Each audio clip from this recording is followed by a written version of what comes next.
ಭಾರತ್ ಜೋಡೋ ನ್ಯಾಯ ಯಾತ್ರೆಗೆ ಭರ್ಜರಿ ರೆಸ್ಪಾನ್ಸ್ ಸಿಕ್ಕಿದೆ. ರಾಹುಲ್ ಗಾಂಧಿ ನೇತೃತ್ವದ ಯಾತ್ರೆಯಲ್ಲಿ ಜನವೋ ಜನಸಾಗರದ ಮಧ್ಯೆ ರಾಹುಲ್ ಗಾಂಧಿ ನಡೆದುಕೊಂಡು ಹೋಗ್ತಾ ಇದ್ದಾರೆ. ಭಾರತ್ ಜೋಡೋ ನ್ಯಾಯ ಯಾತ್ರೆ, ಈ ನ್ಯಾಯ ಯಾತ್ರೆಯಲ್ಲಿ ಅನೇಕ ಜನ ಪಾಲ್ಗೊಳ್ತಾ ಇದ್ದಾರೆ. ಈ ಹಿಂದೆಯೂ ಕೂಡ ಭಾರತ್ ಜೋಡೋ ಯಾತ್ರೆ ಕನ್ಯಾಕುಮಾರಿಯಿಂದ ಕಾಶ್ಮೀರದವರೆಗೆ, ಈಗ ಮಣಿಪುರದಿಂದ ಹೊರಟಿದ್ದಾರೆ. ನಾಗಾಲ್ಯಾಂಡ್ ಬಾರ್ಡರ್ ತಲುಪಿದೆ ರ್ಯಾಲಿ. ಕಾಂಗ್ರೆಸ್ ಯಾತ್ರೆ ಉದ್ದಕ್ಕೂ ಕೂಡ ಭರ್ಜರಿ ಜನಬೆಂಬಲ ವ್ಯಕ್ತವಾಗಿದೆ. ಎಲ್ಲ ಕಡೆಗಳಲ್ಲೂ ಕೂಡ ಜನಸಾಗರ. ರಾಹುಲ್ ಗಾಂಧಿಗೆ ಸಿಕ್ಕಂಥ ಈ ಅಭೂತಪೂರ್ವ ಬೆಂಬಲವನ್ನು ನೋಡ್ತಾ ಇದ್ರೆ ಭಾರತ್ ಜೋಡೋ ಯಾತ್ರೆ ಅತ್ಯಂತ ಯಶಸ್ವಿ ಆಗುತ್ತೆ ಅಂತ ಅನೇಕರು ಅಂದುಕೊಳ್ತಾ ಇದ್ದಾರೆ.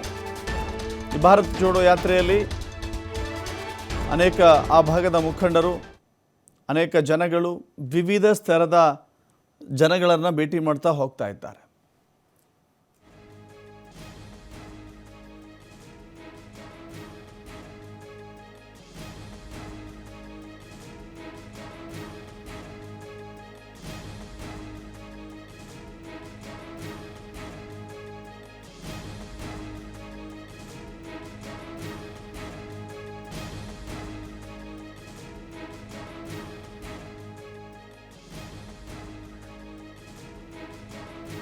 ಭಾರತ್ ಜೋಡೋ ಯಾತ್ರೆಯಲ್ಲಿ ಅನೇಕ ಜನ ಭಾಗವಹಿಸ್ತಾ ಇದ್ದಾರೆ. ಜಯರಾಮ್ ರಮೇಶ್ ಕೂಡ ಸೋಷಿಯಲ್ ಮೀಡಿಯಾದಲ್ಲಿ ಇದೇ ವಿಚಾರಕ್ಕೆ ಸಂಬಂಧಪಟ್ಟಂತೆ ಒಂದು ಪೋಸ್ಟನ್ನು ಹಂಚಿಕೊಂಡಿದ್ದಾರೆ.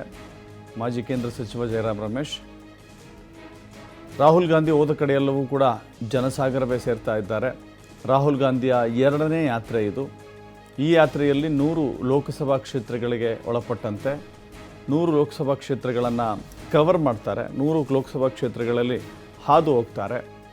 ಮುಂಬರುವ ಲೋಕಸಭಾ ಚುನಾವಣೆಗೆ ಅತ್ಯಂತ ಸಂಘಟನೆಯನ್ನು ಬಲಪಡಿಸಬೇಕು, ಪಕ್ಷವನ್ನು ಬಲಪಡಿಸಬೇಕು ಅನ್ನುವ ನಿಟ್ಟಿನಲ್ಲಿ ರಾಹುಲ್ ಗಾಂಧಿ ಭಾರತ್ ಜೋಡೋ ಯಾತ್ರೆ ಮಾಡಿದರು. ಇದೀಗ ಭಾರತ್ ಜೋಡೋ ನ್ಯಾಯ ಯಾತ್ರೆ ಅಂತ ಮಾಡಿದ್ದಾರೆ. ಮಣಿಪುರದಿಂದ ಸಾಗಿದೆ, ನಾಗಾಲ್ಯಾಂಡ್ ಬಾರ್ಡರ್ಗಳಲ್ಲಿ ಹೋಗ್ತಾ ಇದೆ.